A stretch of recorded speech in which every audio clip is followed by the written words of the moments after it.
Everybody talks about how important it is to heal, but nobody actually teaches you how to do it. So in this video and throughout this series, I'm going to be guiding you through the step-by-step processes of healing so that you can live the life you've always wanted to live and the life you deserve. This time 2 years ago, I was suicidal, depressed, and I didn't think my life would get any better. Now I look back at that period of my life and I laugh because I am currently the higher version of myself who I envisioned whenever I would close my eyes and pray. It all changed when I realized that what happened to me was not my fault, but it was my responsibility to overcome. I want you to know that it is not only possible for you to overcome whatever it is you're going through right now, but by clicking on this video, you're already well on your way to becoming that higher version of yourself, capable of living the best life.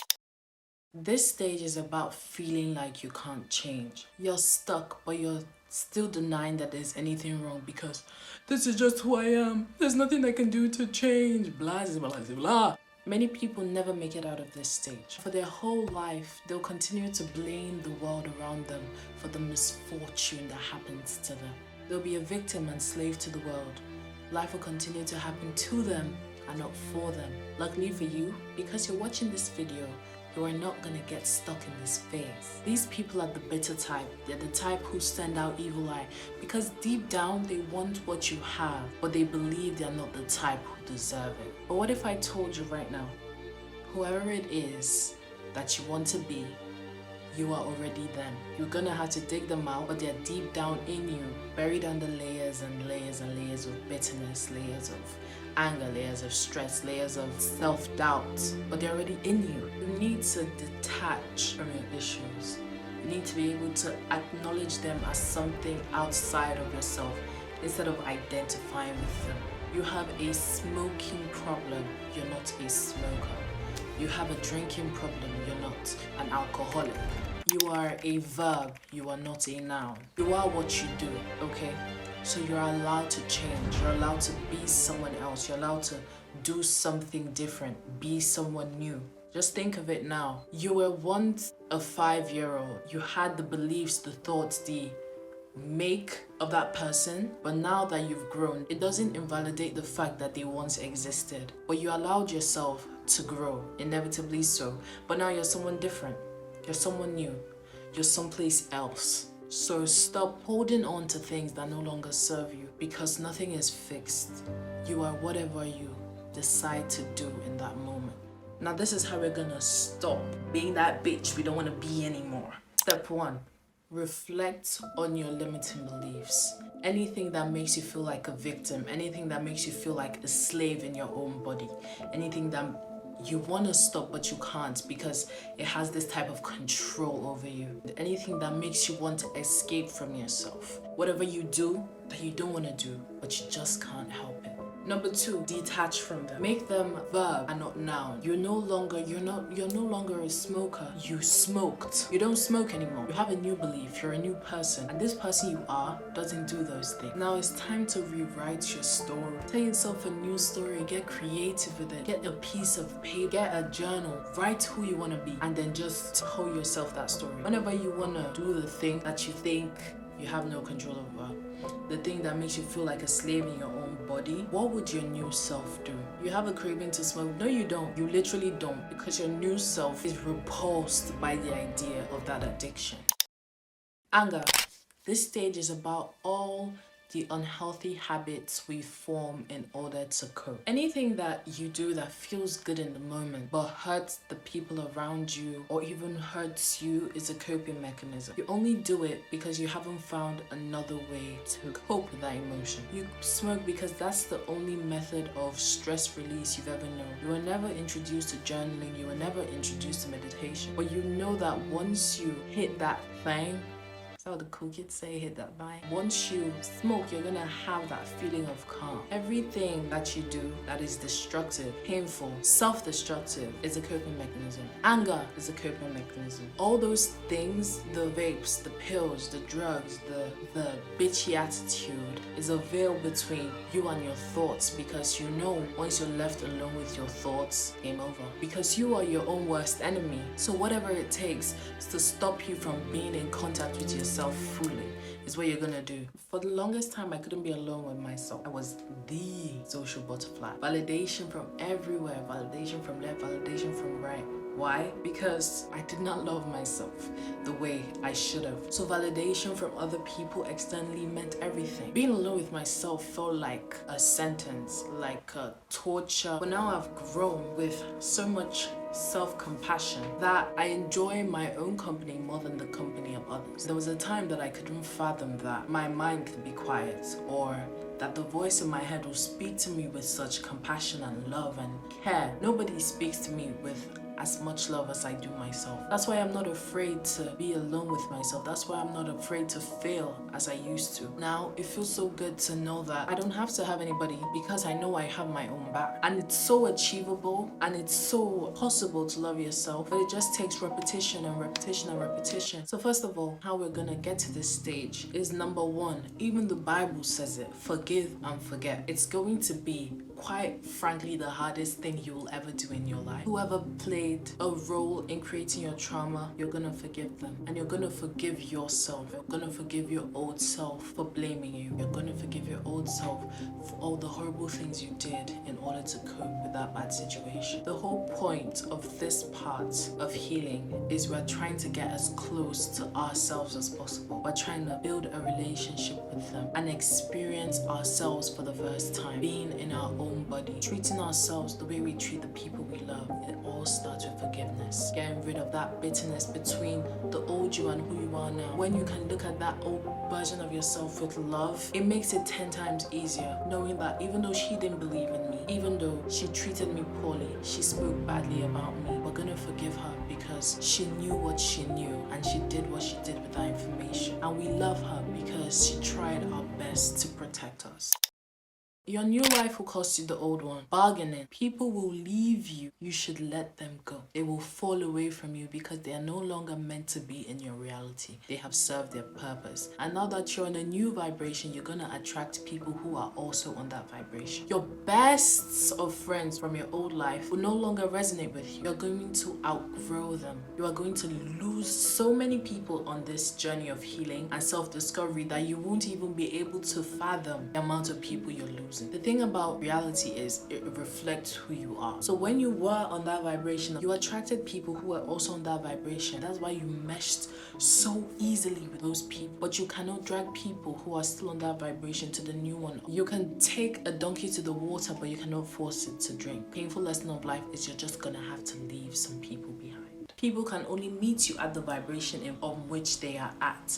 So I'm sorry, but your drinking friends are just not gonna rock with you anymore because you're no longer an alcoholic. You're no longer interested in the same things. It's okay to outgrow those people, to find the people who are meant for you. Every stage of life, you have your soulmates around you. Those are people who match your vibe, your soul, and the mates, which means people who are equally on that vibration. Once you start changing, becoming someone new, the people around you will change accordingly because reality is a mirror of your internal world. People get stuck in this stage, this bargaining stage, because comfort is so comforting. People repeat cycles like mad people because it's hard. It's hard to lose people. It's hard to grow out of love and lose touch with people who you've known for eons. Discomfort is so stressful. So some people, they'll just fall off their journey time and time again because, well, they want to keep their friends. Well, they want to keep their old life. So what I recommend in this period is an environment change. Birds of a feather flock together. People in your life who are currently in your reality expect you to act in a specific way. So if one day you pop up and you say, yeah, I don't smoke anymore, I don't really do all that stuff anymore, this is just not who I am, they're gonna laugh in your face. They're gonna ha ha ha. It's unfathomable to them because that was who you were, and that is the version of you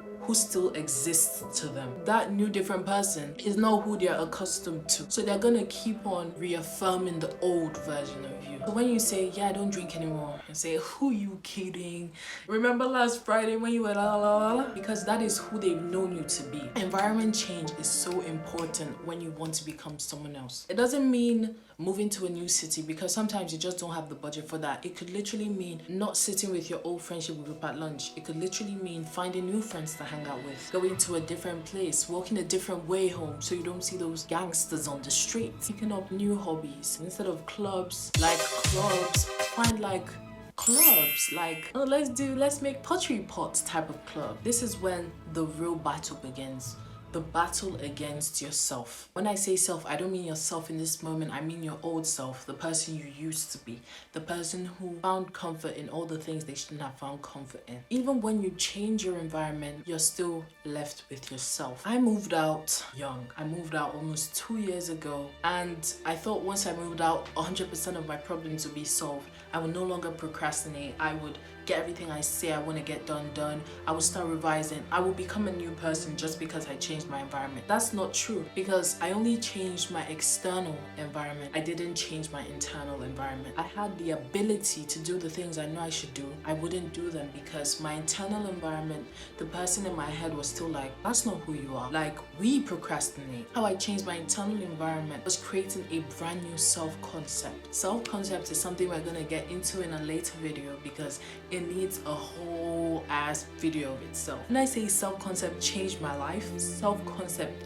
literally changed my life. You just have to create a whole alter ego and just embody them. You just have to believe so deeply that you are someone new. They fired me because I lied. And I'm realizing that pretending to be more than I am got me further in a week than being myself did in a year. I lied, Catherine, because I wanted to live somebody else's life for once. When I watched it, I was like, girl, you really onto something. Like, it really makes all the difference in the world, how you think and how you view yourself and how you act according to who you think you are. So at the end of bargaining, you're at a new place with a new internal and external environment. Depression. Oh, I can speak about this for hours. This is the stage I like to call incongruence. You're lonely as heck. You're lonely as fuck because you've been putting this work in and you've been doing this thing, you've been doing it, but your reality hasn't caught up to you yet. So you're saying, okay, I've been meditating, I've been journaling, I've been going to the gym, but you cannot see the results in your life yet. It's the stage between your old life and your new life, the life in between, where you're no longer fitting with your old friends, or you haven't found your new friends, you're still tying up loose ends. This stage is gonna be lonely. I want you to find comfort in the words I'm about to say. Everything in your current reality is dead and gone. Everything that you are experiencing right now is a manifestation of your previous thoughts, your actions, your beliefs. So what you're experiencing right now was created ages ago, which means the reality that you are creating right now, you are praying for, you are manifesting in your mind, is gonna exist in the future without a shadow of a doubt. When people say, no, I don't manifest, I just look at them. Right now, you're manifesting. You have no say over whether you manifest or not. In this moment, your thoughts, your actions, your beliefs is manifesting a reality, a future reality for you. That is why when you change your thoughts, your actions, your beliefs in this moment, your future changes. You're going to the gym now, you're thinking your body's gonna get better, you're eating protein. In the future, if you continue manifesting this, visualizing it, it is going to happen. There's nothing you can do to change it. Like, the difference between you who doesn't manifest and the manifestors is the intentionality. They are intentionally envisioning the future they want. They are intentionally changing their thoughts to the thoughts that will get them there. They are intentionally taking the actions, the steps in order to be in alignment with the things that they are manifesting. So now you're in the stage of incongruence, the loneliness, the depression. Girl, the only thing you can do is continue to thug it out. Like, you're just gonna have to continue grinding. You're just gonna have to continue doing the things blindly, knowing that eventually it's going to be my reality. Now, in this day, in this moment, you're gonna ground yourself.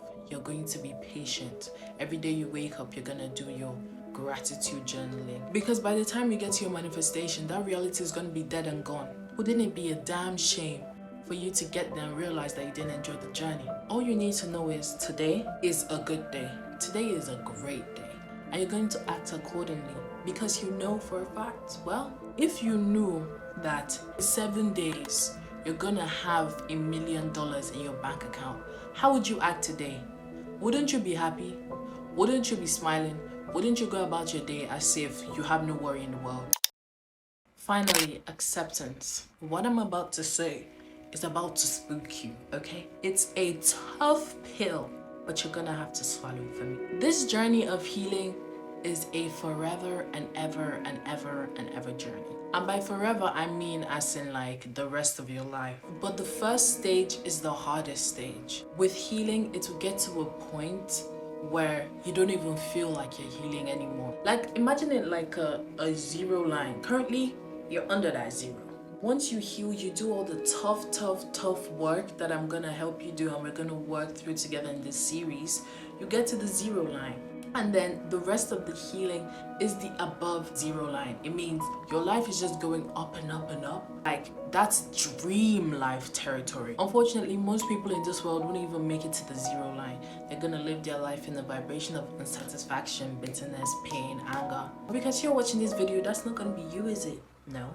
You get to a point where healing doesn't even feel like healing anymore. It's gonna feel like growth because you no longer have the wound. Now you're just embellishing yourself. That is what life is for. You will continually find yourself. That is acceptance. Knowing that this healing journey is a forever journey. But we will get you to the point where it's just up and up and up from here. I just want you to know I am so proud of the person you are right now and even more proud of the person you are becoming. Acceptance is only the first step. In order to truly heal, you need to understand anger. So watch this video right here. I'll see you next week for the next part of this video.